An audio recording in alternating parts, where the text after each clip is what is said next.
My dear friends, do you know of someone who is hypochondriac? Do you know what hypochondriac means? Well, a hypochondriac is someone with a very strong fear that he or she may have a very serious but undiagnosed medical condition, even though the medical professionals tell him or her otherwise.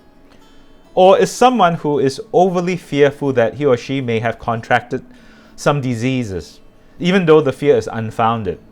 In extreme cases, a hypochondriac becomes paralyzed by fear and worry and cannot go about his or her daily life. In contrast, there are people who throw caution to the wind. They think that they are invulnerable and immortal, and nothing can harm them. A case in point are some people who have flouted public health and safety regulations to fight the COVID-19 pandemic, because they believe that they won't be affected by the disease. In other words, on one extreme, we have hypochondriacs who become incapacitated and cannot live their lives fully. And on the other extreme, we have these rather reckless people who put themselves and others in danger because they think that they are immune to diseases and illnesses. And by this attitude, may be harming not only their own lives, but the lives of others.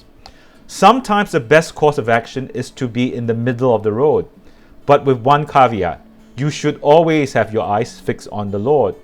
In today's gospel reading, Jesus told the apostles, "Remember, I'm sending you out like sheep among wolves, so be cunning as serpents and yet as harmless as doves."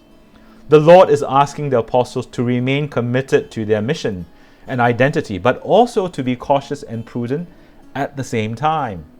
They have to navigate between the two poles of being like a serpent and a dove. While these words are meant to warn the 12 of the difficulties they will face in their mission, I think they can also be applied to other aspects of our lives as well. When we make decisions and take action, sometimes we overthink things and get too worried that it renders us ineffective and not making any decisions or taking action at all. On the contrary, we can also behave rashly and jump into things without careful consideration. The best course of action is to navigate between the two tensions by keeping your eyes on the Lord. While we sometimes need to move things along, we must do so with caution and after careful consideration. What I do is that I will try to ask myself the following questions. Sometimes when I have to make a decision or before I take an action, I ask myself, am I not doing it because of my own unfounded fear? If so, why? Or if I'm jumping to something without much circumspection, is it because of my own impatience and wants? Ultimately, it is not just about me or what I fear or what I want, but where the Lord is leading me. Always stay the course with prudence and keep our eyes on the Lord. And if you think this video has been helpful for you, please share it with others and invite them to visit my YouTube channel, watch the videos and subscribe.